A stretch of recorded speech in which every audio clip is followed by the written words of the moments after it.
जय हिंद दोस्तों, एक बार फिर से स्वागत है आप सभी का। लिए जीके जीएस के इंपॉर्टेंट एमसीक्यू फॉर्मेट में क्वेश्चन होने वाले हैं। तो अगर यहाँ पे कितनी अच्छी बात लिखी है, श्री कृष्ण कह रहे हैं कि पार्थ तुम खुद को इतना बदलो कि तुमको अच्छी तरह जानने वालों को भी तुम अजनबी लगो।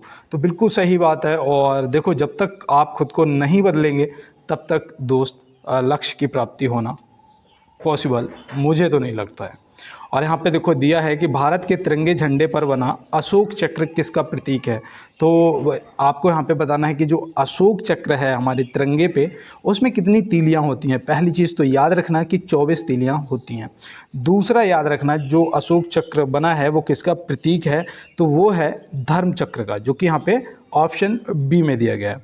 और देखो मैं आपको बताऊँ, यहाँ पे एक चीज़ और ध्यान रखना कि जो ये धर्म चक्र है ना, इसका मतलब क्या है। तो मतलब शायद हम लोगों के जीवन पे 100% लागू होता है। कि मतलब है कि जीवन जो है वो क्या है, वो गतिशील है। जीवन जो है वो गतिशील है। और रुकने का अर्थ क्या है, मृत्यु है। रुकने का अर्थ क्या है, मृत्यु है। तो ये आपको ध्यान रखना है। और वाकई में जीवन जो है वो गतिशील है और रुकने का अर्थ है मृत्यु। अब यहाँ पे देखो दिया है लाल चने में कौन सा एंजाइम पाया जाता है। लाल चने में कौन सा एंजाइम पाया जाता है। और देखो मैं यहाँ पे एक चीज़ मैं आपको और बता दूं, जैसे कि 15 अगस्त अभी आया था, आप सभी को पता है 15 अगस्त तो हम लोगों ने स्वतंत्रता दिवस मनाया था, ठीक है। और 14 अगस्त को पाकिस्तान मनाता है, ये भी देखो याद रखना, ठीक है। पाकिस्तान मनाता है। लेकिन 15 अगस्त को ही शोक दिवस कौन मनाता है, बताओ कौन सा देश है जो 15 अगस्त को शोक दिवस मनाता है। हमारा बहुत ही करीबी है, आसपास का है। अब बताइएगा, देखो मैं बताऊँ कौन सा देश है, वो है बांग्लादेश। कौन सा है, बांग्लादेश। तो बांग्लादेश राष्ट्रीय शोक दिवस मनाता है 15 अगस्त को, क्योंकि जो शेख मुजीब उल रहमान जी की हत्या हो गई थी, ऐसा कुछ मैंने पढ़ा था। तो इसलिए वो क्या करते हैं, 15 अगस्त को शोक दिवस मनाते हैं, ठीक है। अब देखो यहाँ पे प्रश्न पे आते हैं कि लाल चने में कौन सा एंजाइम पाया जाता है। तो लाल चने में कौन सा एंजाइम पाया जाता है, वो पाया जाता है डाइट्रेस। मतलब कि ऑप्शन सी यहाँ पे क्या हो जाएगा, बिल्कुल सही जवाब हो जाएगा। अब चलते हैं इसी के साथ अपने अगले प्रश्न की तरफ। देखो यहाँ दिया है कि संविधान का कौन सा संशोधन राजनीतिक दल बदल से संबंधित है। तो संविधान का कौन सा संशोधन है जो राजनीतिक दल बदल से संबंधित है। तो यहाँ पे आपका सही जवाब जो है वो होना चाहिए 52वां ऑप्शन सी यहाँ पे क्या हो जाएगा, आपका सही जवाब हो जाएगा। और संपत्ति का जो अधिकार है वो कौन से संविधान संशोधन द्वारा हटा दिया गया था, वो आप बताइएगा कमेंट बॉक्स में, क्योंकि मैं काफ़ी बार आपको बता चुका हूँ। और देखो ये जो 52वां संशोधन हुआ था, ये कब हुआ था ये भी देखो पता होना जरूरी है, क्योंकि यहाँ पे ये देखो इंपॉर्टेंट है, दल बदल कानून ये इंपॉर्टेंट है और ये पूछा जाता है। तो याद रखना ये 1985 में हुआ था। कब हुआ था, 1985 में हुआ था। तो ये भी देखो याद रखना है, ठीक है। और इसे पता है आपको, इसको कौन सी अनुसूची में, 10वीं अनुसूची में रखा गया है। 10वीं अनुसूची में इसे रखा गया है। और इसमें आपको पता ही होगा कि आयोग घोषित करने का जो चुनाव का होता है, मतलब जो पार्टी बदल लेते हैं, तो वो आप ध्यान में रखना। चलते हैं अपने अगले प्रश्न की तरफ। देखो यहाँ पे दिया गया है कि लक्ष्मीबाई राष्ट्रीय शारीरिक शिक्षा संस्थान कहाँ स्थित है। लक्ष्मीबाई राष्ट्रीय शारीरिक शिक्षा संस्थान कहाँ स्थित है। तो आप यहाँ पे क्या बताएंगे, तो यहाँ पे आपका जो सही जवाब है वो हो जाएगा ग्वालियर। कहाँ, ग्वालियर। ऑप्शन ए आपका सही जवाब हो जाएगा। ग्वालियर कौन से स्टेट में पड़ता है पता है आपको, तो याद रखना मध्य प्रदेश में पड़ता है। कहाँ पड़ता है, मध्य प्रदेश में पड़ता है। और इसकी जो स्थापना है ना, ये जो राष्ट्रीय शारीरिक शिक्षा संस्थान जो है, पहले तो मैं बता दूं ये एशिया का पहला था। और इसका जो स्थापना है वो भी याद रखना, ये हुआ था 1957 में। कब हुआ था, 1957 में, ये आप ध्यान रखना। और ये एशिया का पहला था, ये भी आप ध्यान में रखेंगे। तो चलते हैं इसी के साथ अपने अगले प्रश्न की तरफ। देखो यहाँ पे याद रखना कि भारत के संविधान की कौन सी अनुसूची राज्यसभा में सीटों के बंटवारे का निर्णय करती है। आपको हर टॉपिक से दोस्त क्वेश्चन मिलेंगे और क्लास का लेवल भी आज आपको कुछ यूँ मिलेगा। पहले आप जो पढ़ेंगे उस 20 क्वेश्चन के बाद आप देखेंगे तो हर तरीके से आपको करंट अफेयर का भी क्वेश्चन मिलेगा, हर जगह से हर टाइप का क्वेश्चन मिलेगा। तो यहाँ पे देखो जो राज्यसभा के सीटों का जो बंटवारे का निर्णय है वो यहाँ पे पूछा गया है कि भारत के संविधान की कौन सी अनुसूची राज्यसभा के में सीटों के बंटवारे का निर्णय करती है। तो यहाँ पे जो आपका सही जवाब है वो याद रखना 4थी अनुसूची हो जाएगा, जो कि यहाँ पे ऑप्शन डी में दिया गया है। तो ऑप्शन डी यहाँ पे सही जवाब हो जाएगा। तो चलते हैं अपने अगले प्रश्न की तरफ। देखो यहाँ पे दिया गया है, भारत 15 अगस्त 2024 को अपनी आज़ादी के कितने साल पूरे होने का जश्न मनाया है। तो यहाँ पे आपको बताना, जो अभी ये हमारा स्वतंत्रता दिवस था, ये कौन सा हुआ था, 76वां, 77वां या 78वां। तो यहाँ पे आपको ध्यान रखना है। देखो कई बार क्या होता है, जब अभी मतलब कि अभी 2-4 दिन हुए तो हमें पता है कि 78वां था, लेकिन पेपर के टाइम हमारे दिमाग से ये चीज़ें उतर जाती हैं, हो जाता है गड़बड़। इसलिए मैं कह रहा हूँ इन चीज़ों को नोट जरूर कर लिया करो, क्योंकि अक्सर वही चीज़ें धोखा देती जो हमें बहुत ज़्यादा इजी लगती हैं, ये ध्यान रखना। देखो यहाँ पे दिया है कि रेल की पटरी पर गुलाई की बैंकिंग क्या पैदा करने के लिए की जाती है। देखा होगा ना, इस टाइप से ऐसे होती है। तो ये जो ये क्यों जो गुलाई है वो बैंकिंग पैदा करने के लिए की जाती है। तो यहाँ पे आपको बताना है क्या। तो याद रखना अपकेंद्रीय बल, यहाँ पे क्या हो जाएगा, अपकेंद्रीय बल, जो कि ऑप्शन बी। और आपने उसमें भी देखा होगा, सड़क पे भी देखा होगा ना, तो सड़क और रेल की पटरी दोनों पे होता है, ठीक है। तो ये अपकेंद्रीय बल जो होता है उसकी वजह से की जाती है। तो चलते हैं फिर अपने अगले प्रश्न की तरफ। देखो यहाँ पे दिया गया है कि लंदन में श्यामाजी कृष्ण वर्मा ने इंडिया हाउस की स्थापना कब की थी। देखो ये इंपॉर्टेंट है भाई, ये आरआरबी में पूछा गया था। तो यहाँ पे आपको बताना है कि स्थापना कब की थी। तो यहाँ पे जो सही जवाब है वो आपका हो जाएगा 1905। ऑप्शन ए क्या हो जाएगा यहाँ पे दोस्त, ऑप्शन ए जो है वो सही जवाब हो जाएगा। और देखो 1906 में क्या हुआ था, इसमें हुआ था मुस्लिम लीग की स्थापना। मुस्लिम लीग की जो स्थापना है वो 1906 में हुई थी। और इसका भी ध्यान रखना, किसने, आगा खां और सलीमुल्लाह, ठीक है, आगा खां और सलीमुल्लाह 2 लोग थे, वो भी आप ध्यान में रखेंगे। यहाँ पे देखो दिया गया है कि कैमूर वन्य जीव विहार कहाँ स्थित है। कैमूर वन्य जीव विहार कहाँ स्थित है। देखो मैं आपको बता दूं, ये जितने भी आपके नेशनल पार्क हैं ना, वो सारे के सारे ओके करके जाना दोस्त। राष्ट्रीय उद्यान जो भी आपके हैं सब ओके करके जाना, क्योंकि एक क्वेश्चन आपसे ज़रूर पूछा जाएगा। तो यहाँ पे देखो कैमूर वन्य जीव विहार कहाँ स्थित है, तो आप यहाँ पे क्या बताएंगे। तो याद रखना, इसका जो आपका राज्य है वो यहाँ पे क्या होगा, तो वो होना चाहिए आपका राजस्थान। क्या होना चाहिए, राजस्थान। राजस्थान आपका सही जवाब हो जाएगा, नहीं, ये आपका गलत हो जाएगा। क्योंकि मैं भी सोच रहा था कि राजस्थान ही लगाओगे, लेकिन यहाँ पे सही जवाब बिहार होगा। और देखो मैं इससे संबंधित आपको थोड़ा सा और बताता हूँ। याद रखना कि जो इसकी स्थापना है ना वो 1979 में हुई थी। कब हुई थी, 1979 में हुई थी, मतलब कि 79 और एक 80, सही है।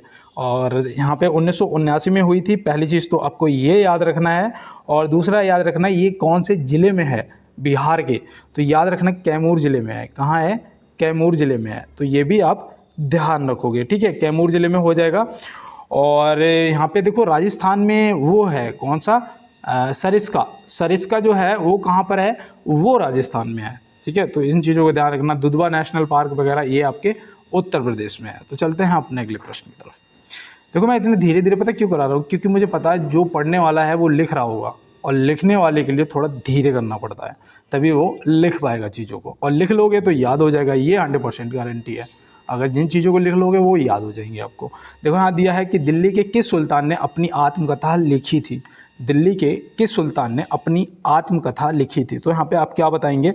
तो यहाँ पे याद रखना फ़िरोज़ तुगलक ने लिखी थी। किसने, फ़िरोज़ शाह तुगलक। मतलब ऑप्शन ए यहाँ पे क्या हो जाएगा, यहाँ पे आपका ए जो है वो बिल्कुल सही जवाब हो जाएगा, ठीक है। और यहाँ पे देखो मैं और आपको बताऊँ, ये जो सिकंदर लोदी है ना, इसका एक नाम था, क्या था, गुलरुखी, ठीक है, ये भी याद रखना क्या है, गुलरुखी इसका नाम था। और यहाँ पे देखो मोहम्मद बिन जो तुगलक दे रखा है ना, मोहम्मद बिन तुगलक, तो इससे भी याद रखना कि ये एक पूछा जाता है कि सांकेतिक मुद्रा का प्रचलन किसके समय में हुआ था। तो सांकेतिक मुद्रा का जो प्रचलन है वो मोहम्मद बिन तुगलक के काल में हुआ था। बताओ यहाँ पे आगरा शहर की स्थापना किसने की थी। आगरा शहर की स्थापना किसने की थी। ऑप्शन ये 4 के 4 है, ठीक है। कमेंट बॉक्स में आप मुझे बताओगे, क्योंकि ये मैं आपको कई बार बता चुका हूँ दोस्त। और यहाँ पे देखो दिया गया है कि संयुक्त राष्ट्र में भारत के नए राजदूत के रूप में किसे नियुक्त किया गया है। संयुक्त राष्ट्र में भारत के नए राजदूत के रूप में किसे नियुक्त किया गया है, करंट का क्वेश्चन है और आपके लिए मोस्ट इंपॉर्टेंट है। तो पहले तो यहाँ पे याद रखना वो हो जाएंगे आपके पी हरीश। ऑप्शन सी बिल्कुल सही जवाब हो जाएगा। ठीक है, ये करंट का है भैया, ये आपको ध्यान रखना है और नोट भी कर लेना। और यहाँ पे देखो संयुक्त राष्ट्र जो संघ है उसका मुख्यालय कहाँ है बताओ, उसका जो मुख्यालय है वो कहाँ पर है। तो आप क्या बताएंगे, तो याद रखना न्यूयॉर्क में है। कहाँ है, न्यूयॉर्क में है। तो ये भी आप ध्यान में रखेंगे पहली चीज़। अब इसकी स्थापना सभी को पता होगा, रट चुका होगा कि 24 अक्टूबर 1945 है। क्या है, 24 अक्टूबर 1945, ये सभी को पता होगा। पहले जो महासचिव थे वो कौन थे, ट्रिगवेली, जो कि मैंने कल आपको बताया था, है ना। अब यहाँ पे देखो दिया गया है कि भारत आने वाला प्रथम पुर्तगाली व्यापारी कौन था। भारत आने वाला प्रथम पुर्तगाली व्यापारी कौन था और ये कब आया था, आप बताइएगा कमेंट बॉक्स में। अगर नहीं पता है तो आप नोट करिएगा। पहला व्यापारी था Vasco da Gama. Option C यहाँ पे सही जवाब हो जाएगा। और ये भारत कब आया था, तो याद रखना ये आया था 1498 ईस्वी में। कब आया था, 1498 ईस्वी में। ये भारत में कहाँ उतरा था, याद रखना कालीकट उतरा था। कहाँ, कालीकट। तो कालीकट ये भी आप याद रखेंगे। ठीक है, अब ये आपके लिए इंपॉर्टेंट है। फिर इसने आगे यहाँ 1503 में, फिर 1505 में अपना व्यापार स्टार्ट कर दिया। तो ये भी सब आपको, पुर्तगाल ईस्ट इंडिया कंपनी ऐसे इसका नाम था ना, जो कंपनियां थी वो भी आपको ध्यान रखना है। और यहाँ पे देखो दिया गया है कि गंगा का उद्गम स्थल कहाँ है। गंगा का उद्गम स्थल कहाँ है, तो आप यहाँ पे क्या बताएंगे, तो याद रखना वो यहाँ पे आपका सही जवाब हो जाएगा गौमुख। गौमुख, ऑप्शन बी क्या हो जाएगा, ऑप्शन बी जो है आपका बिल्कुल सही जवाब हो जाएगा। और ये गौमुख गौमुख ग्लेशियर है और ये पता कहाँ पड़ता है, ये पड़ता है आपका उत्तराखंड में। कहाँ पड़ता है दोस्त, उत्तराखंड में पड़ता है, ये आप याद रखें। अब ये यहाँ से तो गंगा जी निकलती हैं, उसके बाद गंगा जी जो हैं वो कहाँ जाके एंड हो जाता है, मतलब कि गिर जाती हैं कौन सी खाड़ी में, ये आप फटाफट मुझे कमेंट बॉक्स में बताइएगा। तो याद रखना वो बंगाल की खाड़ी में बंगाल की खाड़ी में जाके ये ख़त्म हो जाती है। तो ये आपको याद रखना। इनकी टोटल जो लंबाई है वो कितनी है, पहले तो मैं बता दूं कि भारत की सबसे बड़ी सबसे लंबी नदी है, सबसे लंबी नदी जो है वो गंगा है। अब इसकी जो लंबाई है वो याद रखना 2525 किलोमीटर है। कितनी है, 2525 किलोमीटर, ये आपको याद रहेगा ना। अब देखो यहाँ पे आते हैं हम तिब्बत पे।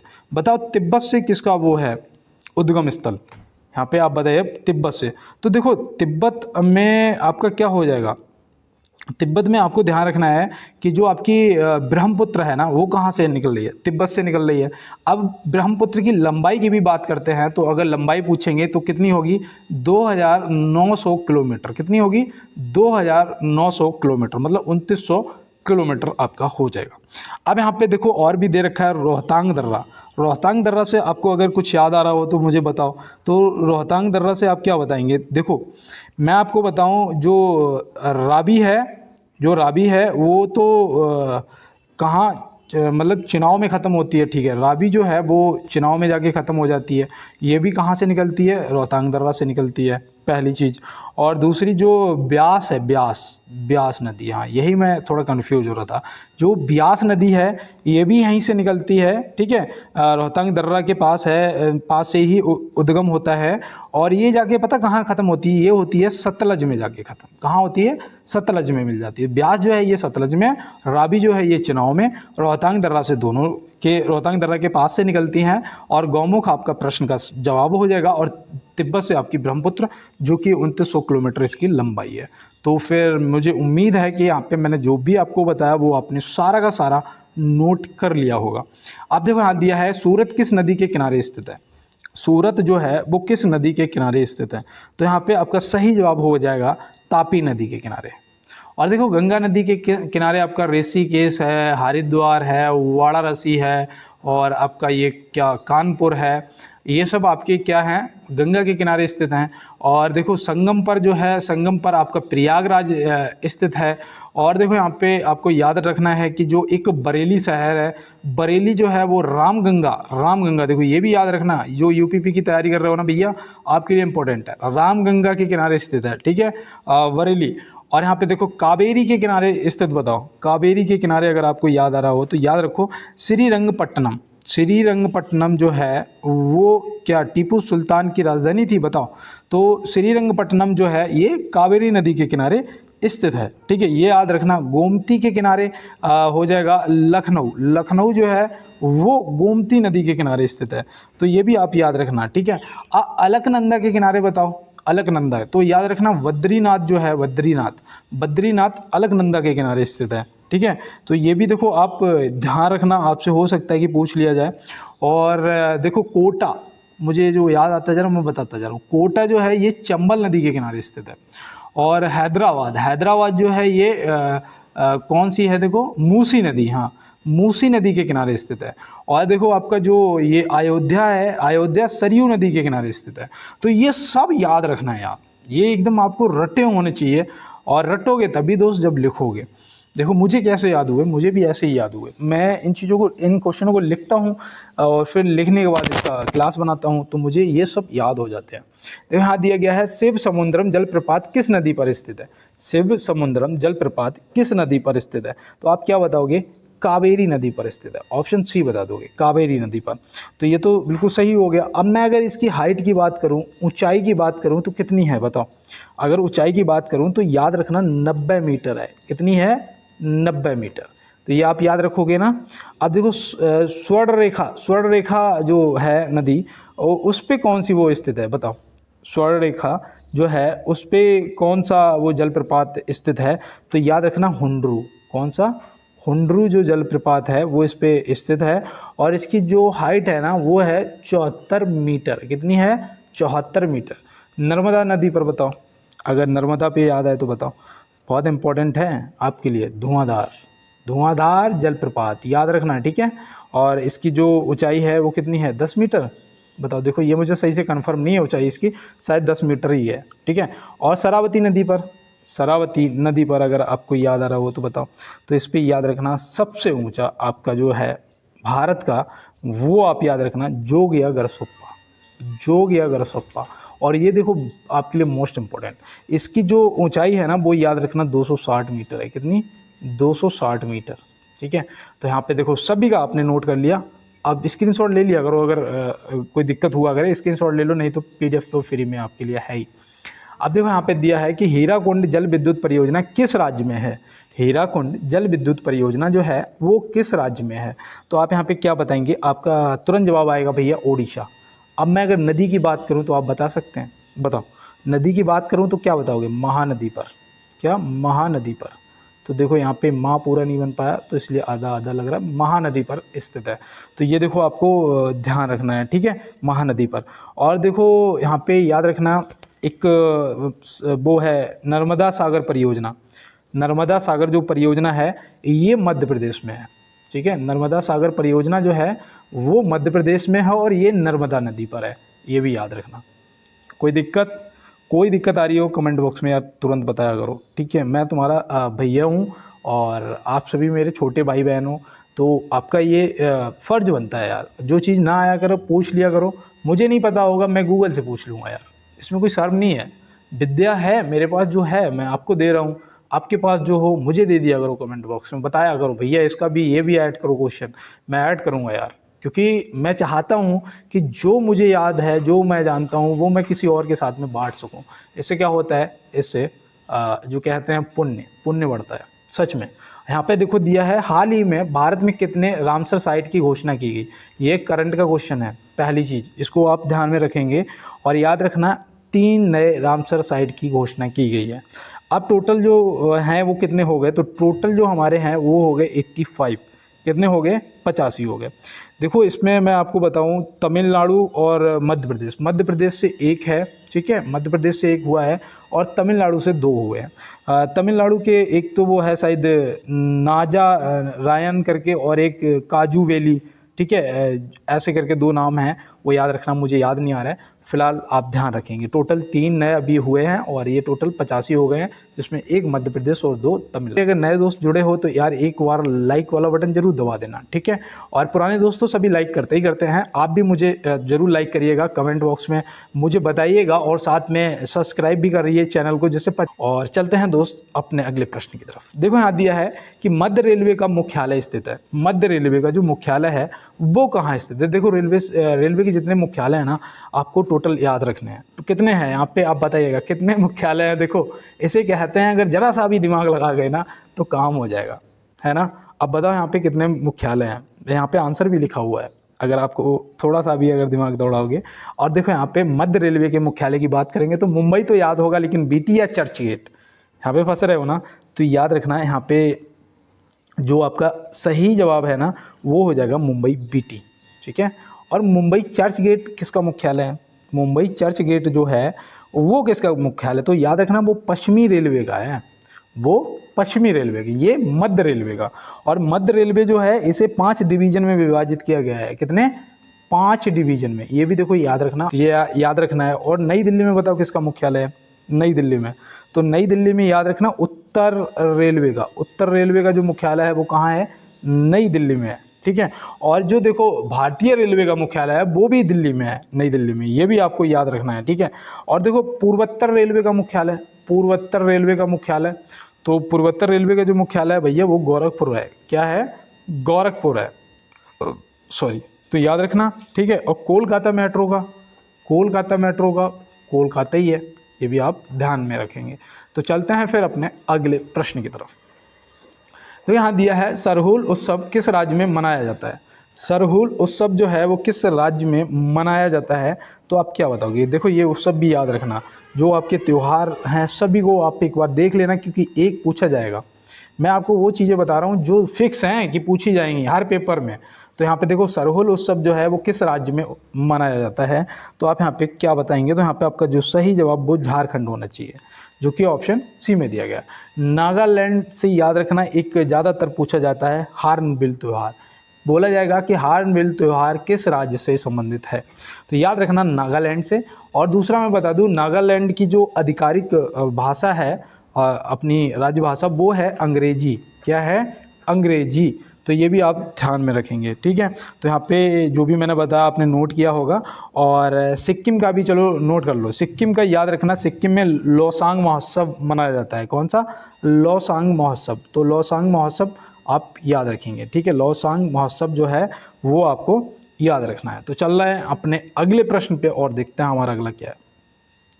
देखो यहाँ दिया है किसे स्कॉच गोल्ड अवार्ड 2023 से सम्मानित किया गया है। ये आपका इम्पोर्टेंट न्यू क्वेश्चन बोल सकते हो, करंट का है। और ज़्यादा पसीना निकल रहा था और यहाँ पे गर्मी भी बहुत ज़्यादा लग रही है, लेकिन कोई बात नहीं है, क्योंकि सफलता के मार्ग पे गर्मी भी लगती है, पसीना भी निकलता है और दर्द भी होता है। कोई दिक्कत नहीं है, चलते रहो, कंटिन्यू मंजिल मिलेगी। तो यहाँ पे ऑप्शन ए पावर ग्रिड आपका सही जवाब हो जाएगा। चलते हैं अपने अगले प्रश्न की तरफ। और यहाँ पे देखिए दिया है कि पुस्तक क्रांतिकारी के लेखक कौन है? पुस्तक क्रांतिकारी के लेखक कौन है? तो याद रखना संजीव सान्याल जी, जो कि ऑप्शन बी में दिया गया। शशि थरूर जी से मैंने आपको शायद परसों बताई थी ना, वो कौन सी? अंबेडकर ए लाइफ। कौन सी बताई थी? अंबेडकर ए लाइफ। तो ये आपको ध्यान में रखना है। काकी माधव राव जी से भी इम्पोर्टेंट, देखो ये हो सकता है कि ये पूछ ली जाए। कौन सी? Breaking barrier, breaking barrier. और दूसरी कौन सी एक थी? ब्रोकन हार्ट, ब्रोकन ऐसे कुछ था ना पुस्तक उस दिन में, ब्रोकन विंस शायद थी, जो कि मुझे अभी याद नहीं आ रहा सही से, और आएगा तो मैं बताऊंगा, क्लास में भी बताऊंगा। और यहाँ देखो दिया गया है एक योजना है कि निम्नलिखित में से युवा योजना संबंधित है। तो युवा योजना किससे संबंधित है? देखो ये भी आपका इंपॉर्टेंट क्वेश्चन है, योजनाओं से भी दोस्त एक क्वेश्चन पूछेगा। तो यहाँ पे युवा योजना जो है वो याद रखना युवा उभरते और बहुमुखी लेखक, मतलब कि यहाँ पे सही जवाब आपका शिक्षा मंत्रालय हो जाएगा, ऑप्शन बी, ठीक है। ये युवाओं के जो लेखक वगैरह हैं नए उभरते भारत के, उनसे संबंधित है, तो इसलिए याद रखना शिक्षा मंत्रालय। चल रहे हैं अपने अगले प्रश्न पे। देखो यहाँ दिया है निम्न में से भारत का पड़ोसी देश नहीं है।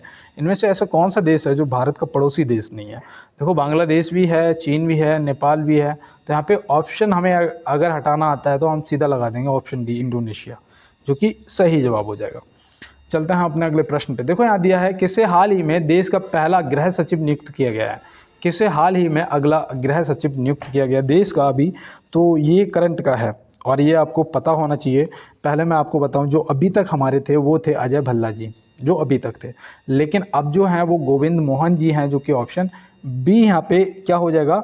हमारा बिल्कुल सही जवाब हो जाएगा।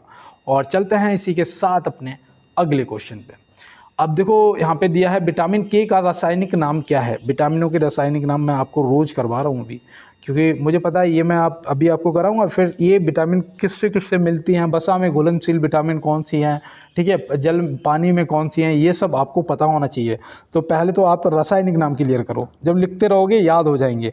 तो यहाँ पे देखो के का जो है वो याद रखना फ्लिकवोनोन है, जो कि यहाँ पे ऑप्शन सी में दिया गया है। और टोकोफेरोल किसका है, यहाँ पे आपको बताना है कि जो टोकोफेरोल है वो किसका है, कमेंट बॉक्स में बताओ। तो याद रखना विटामिन ई का। और इससे पता है विटामिन ई जो है इसकी कमी से, इसे ब्यूटी विटामिन भी बोलते हैं, पहले तो याद रखना ब्यूटी विटामिन भी बोलते हैं। दूसरा याद रखना है इसकी कमी से बांझपन भी हो जाता है, तो यहाँ पे ये भी ध्यान रखना। और विटामिन के की कमी से क्या होता है, खून का थक्का नहीं जमता है, खून का थक्का नहीं जमता है। तो ये भी याद रखना। और देखो एस्कॉर्बिक एसिड, जैसे ही मैं इसका नाम सुनता हूँ ना एस्कॉर्बिक एसिड, तो मेरे दिमाग में तुरंत आ जाता है कि ये भैया एस्कॉर्बिक एसिड जो है ये विटामिन सी की बात होगी, क्योंकि खट्टा होता है ना, आंवला वगैरह जिसमें ये विटामिन सी मिलता है सब खट्टा ही होता है। तो एस्कॉर्बिक एसिड का नाम सुनते ही या अम्ल का नाम सुनते ही मैं समझ जाता हूँ कि विटामिन सी की बात हो रही है। अब विटामिन डी की बात करिएगा अगर, तो बताओ इसमें विटामिन डी का रासायनिक नाम क्या होगा। तो याद रखना कैल्सीफेरॉल होगा। क्या होगा, कैल्सीफेरॉल होगा। तो ये भी आपको ध्यान में रखना है। अब यहाँ पे दोस्त किसका रह रहा है, विटामिन ए का रह रहा है। बताओ विटामिन ए का रासायनिक नाम क्या होगा। विटामिन ए का अगर पता है तो बताओ, और नहीं पता है तो आप मेरी कल वाली क्लास को देख लेना, इससे पहले वाली क्लास को देख लेना, ठीक है। अब यहाँ पे दिया है निम्नलिखित में से महाभारत की रचना किसने की थी। निम्नलिखित में से महाभारत की रचना किसने की थी। तो याद रखना महाभारत की तो महर्षि वेद व्यास जी थे। और अगर उसकी बात करेंगे रामायण की, तो रामायण की रचयिता जो हैं वो महर्षि वाल्मीकि जी हैं, ठीक है। तो ये भी आपको ध्यान रखना है। और देखो यहाँ पे मैं आपको बताऊँ, जो रामायण है ना इसे 7 कांडों में बांटा गया है। कितने, 7 कांडों में बांटा गया। हो सकता है कि ये आपसे पूछ लिया जाए, तो ये भी आप ध्यान रखेंगे। और तुलसीदास जी ने किसकी रचना की थी बताओ। तो याद रखना रामचरितमानस। किसकी, रामचरितमानस की रचना किसने की थी, तुलसीदास जी ने की थी। तो ये भी आप ध्यान में रखेंगे। तो चलते हैं दोस्त अपने अगले प्रश्न की तरफ। देखो यहाँ पे दिया है हड़प्पा व मोहनजोदाड़ो के खोजकर्ता कौन है। हड़प्पा व मोहनजोदाड़ो की खोजकर्ता कौन है, देखो ये इंपॉर्टेंट है। अब यहाँ पे आप ऑप्शन से तो लगा देंगे कि भैया यहाँ पे जिसमें ज़्यादातर ए और बी दोनों दिया हो उसमें लगभग 90% सही होता है ना, इस हिसाब से तो आप लगा देंगे ए और बी। लेकिन अगर मैं हड़प्पा या उसकी बात कर दूं मोहनजोदाड़ो की अलग अलग बताओ, तो फिर क्या बताओगे। तो यहाँ पे देखो आप ध्यान रखना कि जो हड़प्पा की है वो दयाराम साहनी जी ने की है, और मोहनजोदाड़ो की जो है वो राखलदास बनर्जी जी ने की है। तो यहाँ पे ऐसे आप ध्यान में रखेंगे। और ये देखो आपके लिए दोस्त इम्पोर्टेंट हैं, ये भी आप ध्यान में रखेंगे। और चलते हैं दोस्त अपने अगले प्रश्न की तरफ। देखो यहाँ पे पूछा गया है कि पशु बलि की निंदा से संबंधित शिलालेख है। पशु बलि की निंदा से संबंधित शिलालेख है, कौन सा है, शिलालेख 1, 2 या 13वां। ये अशोक के शासन की बात है ना, अशोक की बात हो रही। जैसे 13वां शिलालेख देखा तभी दिमाग में दौड़ा कि हाँ यार 13वां तो खूब पढ़ा है, लेकिन पहला दूसरा और ये पशु बलि ये क्या है। तो मैं बताऊं कि पशु बलि की निंदा से संबंधित जो शिलालेख था वो था पहला, ठीक है। तो ये आप ध्यान रखना। और देखो यहाँ पे जो दूसरा शिलालेख था वो मनुष्य और पशु दोनों की चिकित्सा व्यवस्था मतलब कि डॉक्टरी से संबंधित था, ठीक है। ये आप याद रखोगे। 13वां शिलालेख बताओ, 13वां। तो यहाँ पे 13वां शिलालेख जो है ये किससे संबंधित है। तो याद रखना ये जो वो हुआ था ना कलिंग युद्ध हुआ था ना, कलिंग जो अशोक ने कलिंग राज्य के साथ में जो लड़ा था कलिंग युद्ध, उसका विजय का इसमें वर्णन दिया गया है। किसमें, 13वें में। तो चलते हैं फिर इसके साथ अपने अगले प्रश्न की तरफ। देखो यहाँ पे दिया है किसकी हत्या करके पुष्यमित्र शुंग ने शुंग वंश की स्थापना की थी। देखो ये स्थापना और ये वंश वगैरह ये भी आपको ध्यान रखना, हो सकता है यार पूछ लिया जाए। तो याद रखना मौर्य सम्राट बृहदत्त की। तो बृहदत्त की हत्या करके इसने क्या किया, इसने शुंग वंश की स्थापना कर दी। लेकिन ऐसा तो होता है ना कि फिर इसकी भी कोई हत्या कर देता है ना।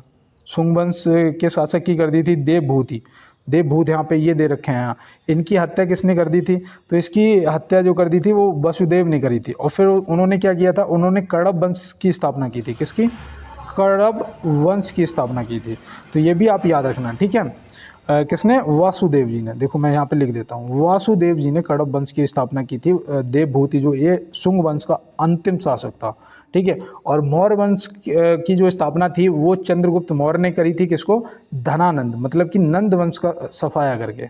ये बहुत ही क्रूर राजा था। कौन? धनानंद, ठीक है। ये मगध पर इसका शासन था, बहुत क्रूर था। और ये पता है आपको, ये उसका समकालीन था। किसका?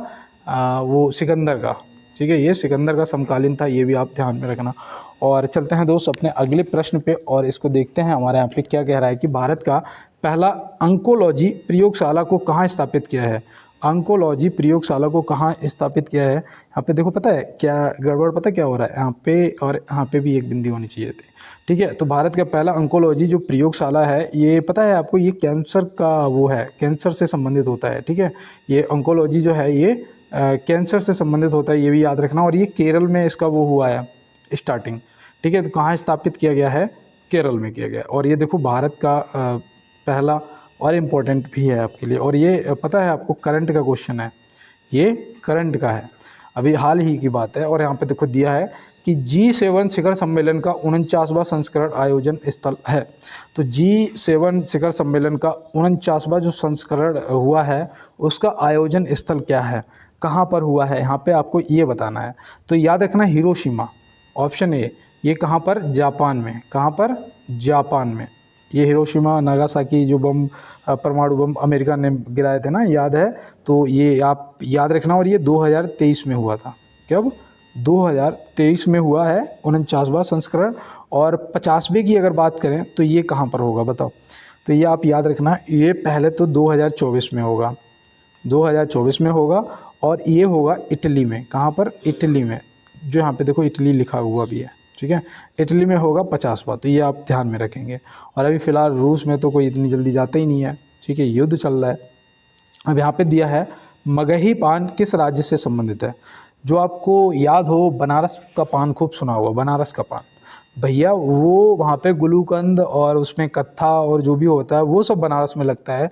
लेकिन जो पान का पत्ता होता है ना, जो पान का पत्ता होता है ना, तो ये याद रखना, ये पान का पत्ता जो है ये बिहार से संबंधित है। किससे? बिहार से संबंधित है। तो यहाँ पे ऑप्शन ए आपका बिल्कुल सही जवाब हो जाएगा, याद रखना। और ये पता क्यों पूछा है? ये इसलिए पूछा है कि इसे जीआई टैग मिला है, इसे जीआई टैग मिला है। तो इसलिए देखो ये दोस्त याद रखना, क्योंकि ये आपके लिए इम्पोर्टेंट है। अब यहाँ पे देखो मणिपुर को देख के आपको याद आया हो, उस दिन मैंने बताया था काले चावल, काले चावल को जीआई टैग मिला है ना, काले चावल को जीआई टैग मिला है। तो ये मणिपुर से संबंधित है, काले चावल। और देखो महाराष्ट्र से उस दिन मैंने बताया था बाडा कोलम चावल, बाडा कोलम चावल बताया था मैंने। एक बार और भी बोला था क्लास में ही कि भैया बाडा कोलम किससे संबंधित है बताना, मैंने आपको बताया है, बोला था ना, आज फिर बता दिया। लेकिन दोस्त भूल मत जाना, ठीक है। अब यहाँ पे देखो दिया है कि हैवलॉक द्वीप का नया नाम क्या है। हैवलॉक द्वीप जो है उसका नया नाम क्या कर दिया गया। जो नाम बदले गए हैं उनको भी एक बार देख लेना, क्योंकि प्रश्न वहाँ से भी पूछ लिए जाएंगे। तो याद रखना स्वराज द्वीप क्या कर दिया गया है? स्वराज द्वीप, जो कि ऑप्शन ए में दिया गया है, ठीक है। अब यहाँ पे एक और याद रखना, ये जो शहीद द्वीप है ना, शहीद द्वीप, ये भी नया ही नाम है। और ये किसका किया गया है? जो नील द्वीप था उसका नाम बदल के शहीद द्वीप कर दिया गया है। तो ये आप याद रखोगे ना। अब देखो यहाँ पे याद रखना, एक माउंट हैरियट था, उसका नाम माउंट मणिपुर कर दिया गया है, ठीक है, वो भी आप ध्यान रखेंगे। और चलते हैं दोस्त अपने अगले प्रश्न की तरफ। यहाँ पे 1 मिनट, ठीक है। तो यहाँ पे दिया है अंतर्राष्ट्रीय बौद्धिक संपदा सूचकांक 2023 में भारत का स्थान है। अंतर्राष्ट्रीय बौद्धिक संपदा सूचकांक 2023 में भारत का स्थान है। देखो ये 23 का करंट है, और ये भी आपको पता होना चाहिए। और अक्सर पता क्या होता है, जो 23 के अवार्ड वगैरह होते हैं और ये जो संस्करण वगैरह होते हैं, ये 24 में ही ज़्यादातर इनका होता है, समझ में आया? तो 24 में ही ज़्यादातर पूछे जाने की उम्मीद भी होती है। तो याद रखना, इसमें भारत का स्थान है 42वां। और पहले नंबर पे कौन है बताओ? पहले नंबर की अगर बात करें तो पहले नंबर पे आता है अमेरिका। कौन आता है? अमेरिका आता है। सॉरी, भारत का स्कोर क्या रहा? भारत का स्कोर क्या रहा? तो यहाँ पे याद रखना है, इसका स्कोर अपने भारत का रहा है 38.64%। कितना? 38.64% रहा है। और ये 2023 का स्कोर है, ये भी ध्यान रखना। देखो यहाँ पे सूचकांक 2023 की बात कर रहे हैं। और चल रहे हैं अपने अगले प्रश्न। आप एक बार यार अपने भाई को यार सपोर्ट कर दो यार, लाइक वाला बटन तो आप दबा ही दबा चुके हो, मुझे पता है सब दोस्त दबा चुके हैं यार। सब्सक्राइब कर लेना अगर सब्सक्राइब ना किया, और शेयर कर देना यार इस क्लास को, तो यार वायरल करा दो, कम से कम आज तो करा दो। कल मुझे अच्छी सूचना मिलनी चाहिए कि ये क्लास मेरी वायरल। बस स्टेटस लगा दो आप सभी, अगर स्टेटस लगा दो कल तक ये वायरल हो जाएगी। और बस परसों से समझ जाओ लाइव क्लास आना स्टार्ट 100%। अब यहाँ पे देखो दिया है कि चल ज़िंदगी एक नई शुरुआत करते हैं, जो उम्मीदें औरों से की थी वो अब खुद से करते हैं। याद रखना, आपको सिर्फ आप खुद जिता सकते हैं, आपको कोई नहीं जिता सकता है। मुझे एक कमेंट किया था अभी 2 दिन पहले कि भैया मुझे कुछ लिखा था पूरा पैराग्राफ, उसमें नीचे कहा था भैया मुझे आरपीएफ में जॉब दिला दो। भैया किसी को जॉब नहीं दिला सकते, और भैया फिर सबको दिला सकते हैं। कैसे? मेहनत आपको ही करनी है यार, मेहनत आपको ही करनी है, पढ़ना आपको ही है। आप खुद की हेल्प करिएगा यार, कोई किसी की हेल्प नहीं कर सकता, आप खुद हेल्प करिएगा, सफलता आपको ज़रूर मिलेगी दोस्त। लेकिन मेरी हेल्प आप कर सकते हो, इसलिए मैं आपसे कहता हूँ। तो यहाँ पे दिया गया है कि संकटग्रस्त प्रजातियों को किस रंग की डाटा बुक में दर्शाया जाता है। संकटग्रस्त जो प्रजातियां हैं उनको किस रंग की डाटा बुक में दर्शाया जाता है। तो आप यहाँ पे याद रखना, ये देखो इंपॉर्टेंट भी है आपके लिए, तो याद रखना वो लाल रंग की डाटा बुक होती है। लाल वैसे भी खतरा का होता है ना, तो ऐसे याद रखना। चलते हैं अगले प्रश्न पे।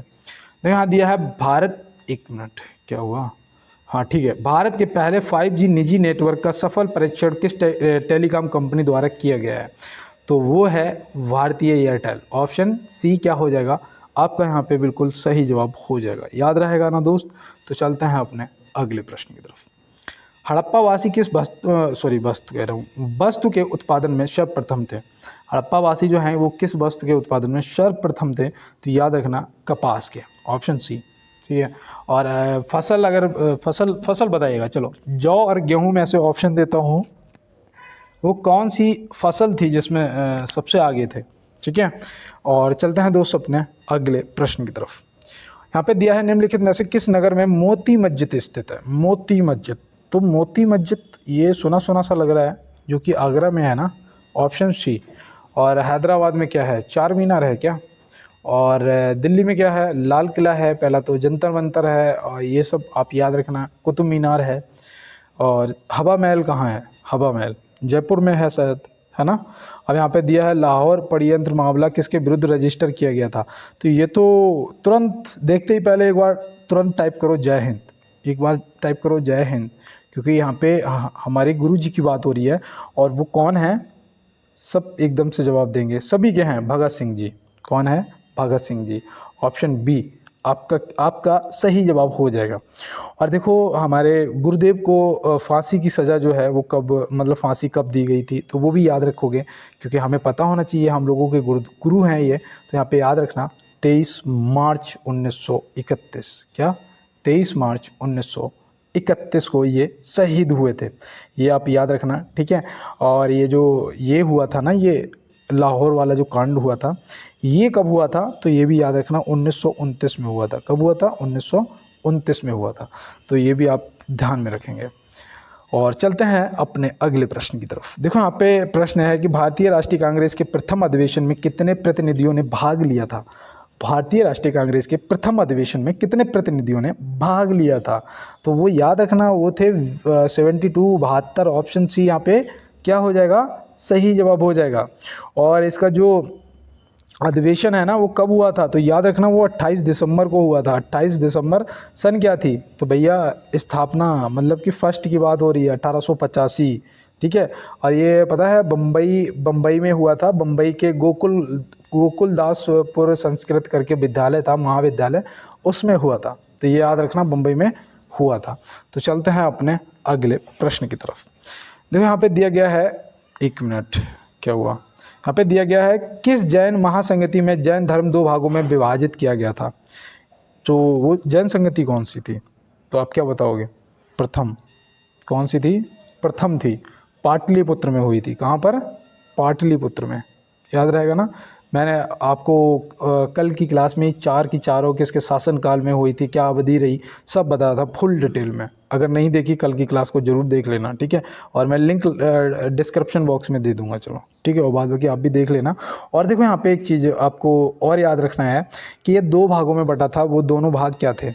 तो देखो पसीना आ जाता है ना डिस्प्ले पे, तो ये काम करना बंद कर देता है, एक मिनट।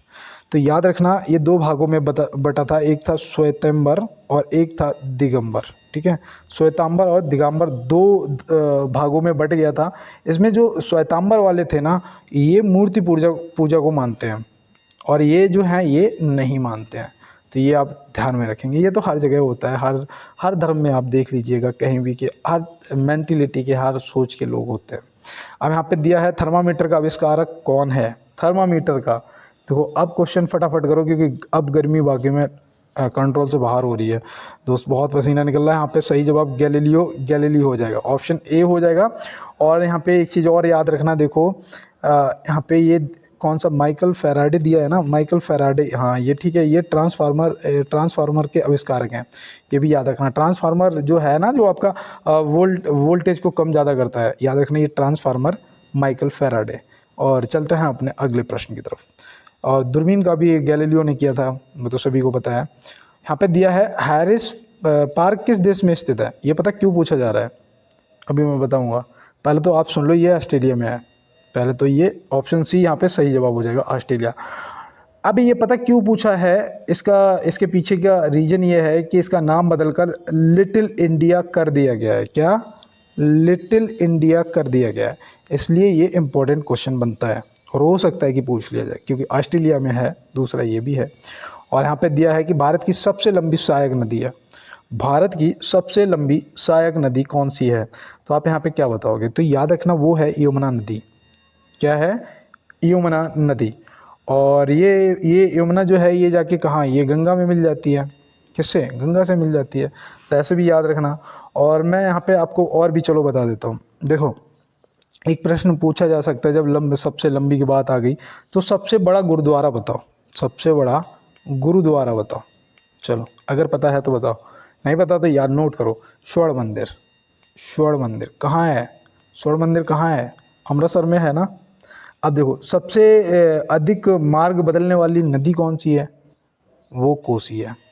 सबसे अधिक मार्ग बदलने वाली जो नदी है वो कोसी है, तो ये भी याद रखना। और चलते हैं इसी के साथ अपने अगले प्रश्न पर। किस राज्य में गारो जनजाति निवास करती है। प्रश्न कभी कभी हम लोगों ने पढ़ा है, याद आया हो, गारो और खासी। तो यहाँ पे गौरो की जगह खासी भी है। ठीक है, मतलब कि दोनों अलग अलग जो जनजातियाँ हैं, याद रखना। गारो और खासी जनजाति किस राज्य में निवास करती हैं, यहाँ पे ये पूछा जा रहा है। तो याद रखना मेघालय में निवास करती हैं, जो कि यहाँ पे दिया ही नहीं है। ऑप्शन डी होगा फिर तो, मेघालय में निवास करती हैं। मेघालय में अब एक जगह है कौन सी, शायद चेरापूंजी, नहीं चेरापूंजी नहीं, माशिनराम। क्या है, माशिनराम। जहाँ पर आपको बताऊं, अगर पूछा जाएगा कि भारत में जो सर्वाधिक वर्षा है ना, वो माशिनराम में होती है, जो कि कहाँ पर, मेघालय में है। तो ऐसे भी आप ध्यान में रखेंगे, इसलिए आपके लिए ये इम्पोर्टेंट है। और दूसरा आप याद रखना कि यहाँ पे मणिपुर दिया है। मणिपुर, यार ये पसीना गड़बड़ कर रहा है, आ जाता है बार बार डिस्प्ले पे। ठीक है, तो ये जो मणिपुर है, यहाँ से भी एक पूछी जा सकती है कुकी, जो कि मैंने आपको पहले भी, ये हटा देता हूँ, चिल बिला रहे। ठीक है, याद रखना आंसर हो जाएगा मेघालय।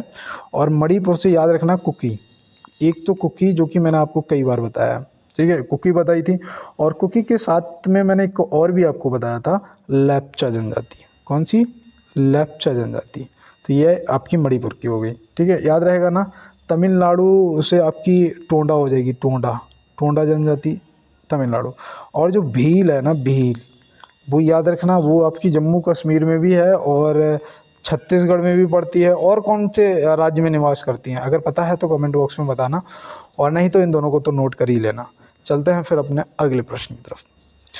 पूर्व मध्य रेलवे का मुख्यालय स्थित है, पूर्व मध्य रेलवे का मुख्यालय स्थित है, बताइएगा। तो यहाँ पे याद रखना हो जाएगा हाजीपुर। ऑप्शन बी हो जाएगा आपका सही जवाब। और इलाहाबाद में उत्तर मध्य रेलवे है, इलाहाबाद में उत्तर मध्य रेलवे, तो ये भी याद रखना, उत्तर मध्य रेलवे। और कोलकाता में बताओ, कोलकाता में, तो कोलकाता में तो बताया ही था, वो तो मैंने कोलकाता मेट्रो की बात की थी। याद करो, दक्षिण पूर्व रेलवे, दक्षिण पूर्व रेलवे जो है इसका मुख्यालय कोलकाता में, और वो कोलकाता मेट्रो की बात हुई थी उस टाइम। और चलते हैं अपने अगले प्रश्न पे। पश्चिम की ओर बहने वाली नदी हैं, पश्चिम की ओर, तो पश्चिम की ओर नर्मदा, ताप्ती और साबरमती ये सब बहती हैं, तो मतलब ऑप्शन सी यहाँ पे नर्मदा ताप्ती दिया है, साबरमती भी है, याद रखना। ठीक है, तो ये भी आपके लिए इम्पोर्टेंट बन सकता है। चलते हैं अपने अगले प्रश्न पे।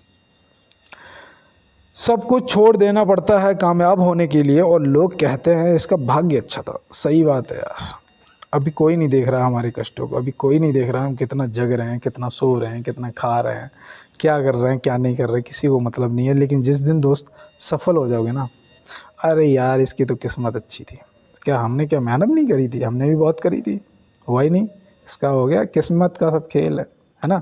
ये किसको पता है कि ये 8 घंटा रात में अकेले भी पढ़ लेता है, जो किसी को नहीं पता चलता है ना। दोस्त ऐसे ही मेहनत करना चुपके चुपके से, मैं बता रहा हूँ सफलता शोर मचाएगी, तुम मत मचाना बिल्कुल भी।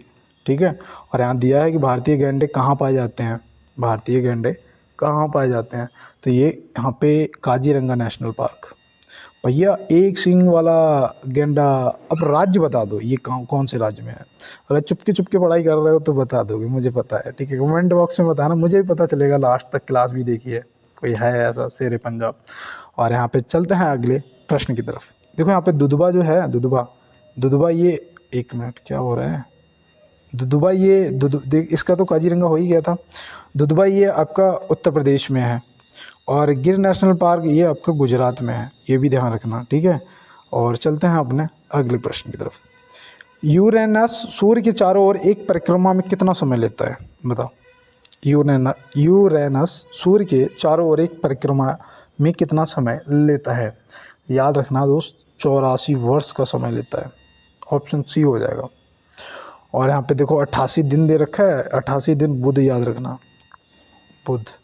और 12 वर्ष मैंने आपको बताया था बृहस्पति, कहीं 11.86 वर्ष भी लिखा हुआ मिल जाएगा, लेकिन 12 वर्ष लिखा तो याद रखना बृहस्पति, जो कि सबसे बड़ा ग्रह है। ठीक है, चलो कल भी मैं आपको ग्रह से संबंधित कराऊंगा, और साथ में और भी आपको इम्पोर्टेंट कल की क्लास में, अगर कल हो पाई तो, नहीं तो परसों से। फिर यहाँ पे दिया है कि घाना पश्चिम बिहार किस राज्य में स्थित है।